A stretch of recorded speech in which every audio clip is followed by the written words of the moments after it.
The shutdown for the pandemic has forced communities throughout Massachusetts to go through a crash course in remote education. As school systems work on plans for at least a partial reopening, they can also draw on what's been learned in other parts of the world on safeguards for health, as well as how to make learning online more effective. Some examples are explored in a new report from the Pioneer Institute. To tell us about it is the Institute's research analyst, Rebekah Paxton. Thank you very much for being with us, Rebekah. Happy to be here. Thanks for having me. Rebekah, there are places on the planet where things are in better shape and schools have reopened. They did that maybe several months ago now. And what have you learned from them about the ingredients of a safe reopening for school? So I think some of the examples that we like to point to, especially in this report, have been Scandinavia, Finland, Denmark, as well as South Korea and Japan. All four of these countries had a little bit of a head start on shutting down their economies and their schools and then reopening as well. So we've gotten to see how those countries have approached some sort of reopening of their schools and bringing students back to in-person learning. I think in looking at a safe in-person reopening, what we're thinking about is how can schools maintain the social distancing requirements that have been implemented by, or recommended rather, by the CDC. So, how do we keep students 6 feet apart? If we can't keep students 6 feet apart, what are the things we can do to keep them safe? And so I think looking at a safe in-person reopening is going to look like using additional spaces, non-classroom spaces for teaching, such as outdoors in the warmer months, looking at gymnasiums, maybe other public spaces if there are other buildings that aren't being used nearby the school, depending on the school's capacity for using their facilities. So definitely using non-traditional spaces is, I think, one really interesting component that we should investigate in Massachusetts schools. Also looking at mask wearing for older students, students who are able to learn with that on and not be distracted by it. Looking at the use of barriers and plexiglass, things like that, where students cannot be 6 feet or 3 feet apart. The WHO recommends a 3-foot distance, so there's not as much of a consensus on what the exact number of feet students should be apart. So I think investigating that a little bit more for schools to implement is also important. I think also cohort learning. We talk about this in the paper, that students should have scheduled arrival times, scheduled transition times, especially for secondary students between classes if they have to move around. There should be plans of action for different cohorts of students so that you don't have as much contact between older students, younger students, where you don't need it. So I think for in-person learning, there are a lot of different avenues that schools can investigate, but also we need the state to sort of provide more specific guidance on those things to help local districts make decisions about them. Now, one thing that might need to be said to put this into perspective, you looked at 4 countries, Finland, Denmark, South Korea, and Japan, and Massachusetts has more cases and more fatalities than all of them combined. I mean, are things under control enough here to even really think about in-person education? That's a great point. And the reason that we chose a lot of these countries, particularly Finland and Denmark, is that they sort of mimic the population size of Massachusetts. So we're trying to compare apples to apples as much as we can. Obviously, all of these governments are different than Massachusetts, different than the United States. All of their outbreak situations and responses were different than the United States. So we're not trying to say that what worked in Denmark could even be implemented here.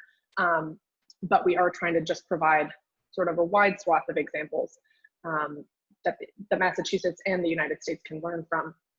So in terms of the case rates and the fatalities in Massachusetts, I think the goal of the governor, kind of from the outset, Governor Baker, was to say, we need to get this, we need to get the case rates under control. We need to get the ICUs under control. And so far, following Baker's press conferences and health briefings, I think Massachusetts seems to continue to be confident about that. They continue to move forward with reopening, and we haven't rolled back anything yet.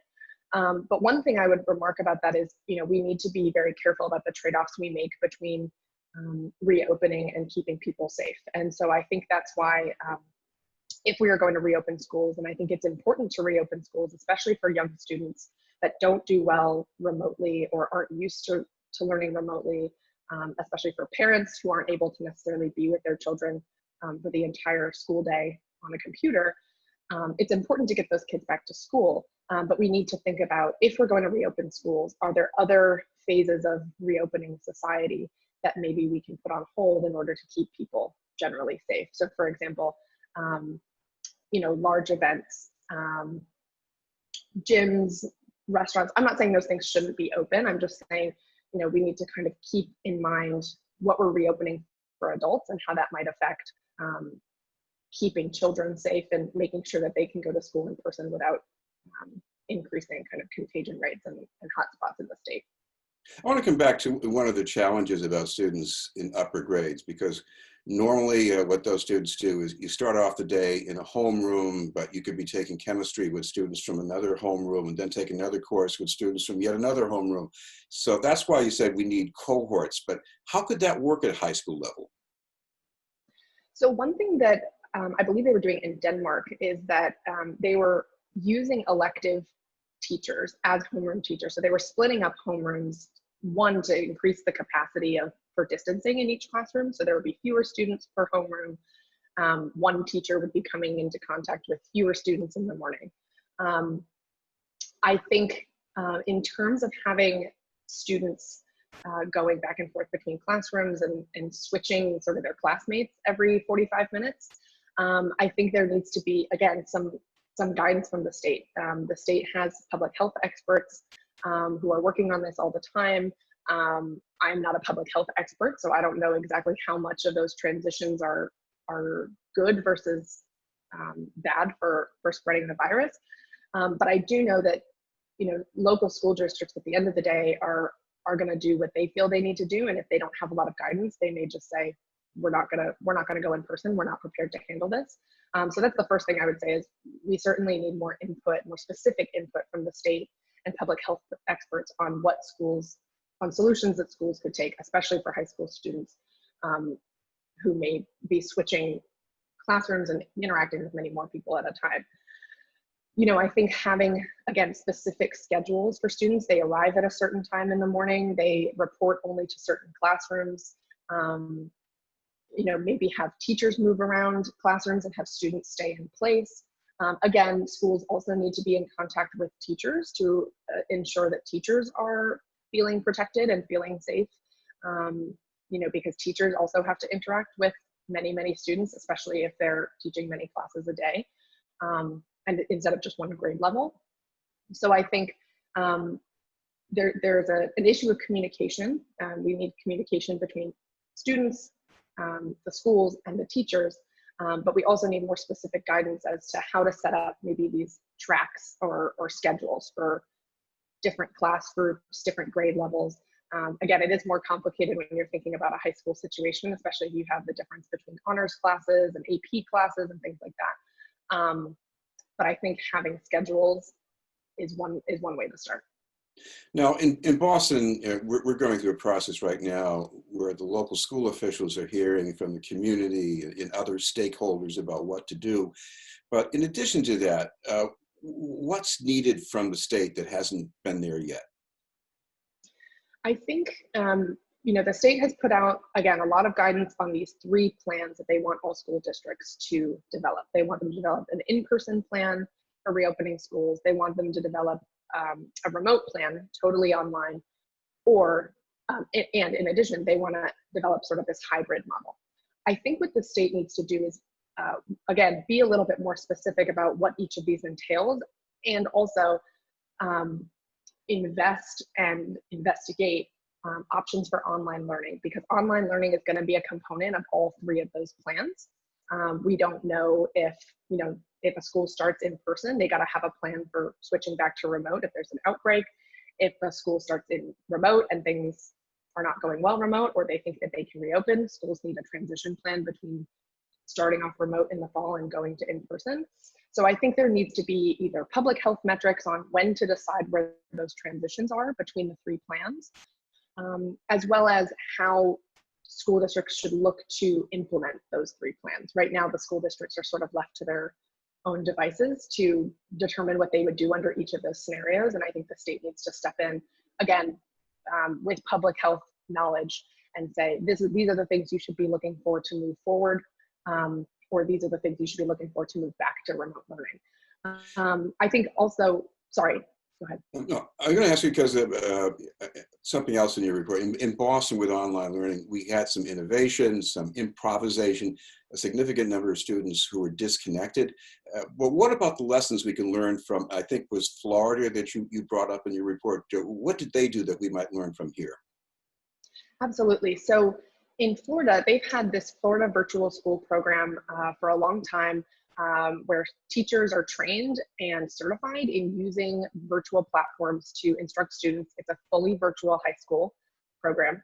And also students, by being part of this program, are more equipped to use online communication and remote learning to satisfy their elementary, middle school, and high school requirements.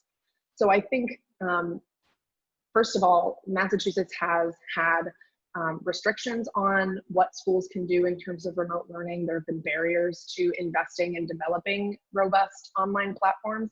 I think Massachusetts needs to look at examples of Florida. Also, Finland has a very strong online virtual program that was in place. Both of these were in place before COVID. And then, Florida's transition to online, Finland's transition to online because of COVID was much smoother because of that.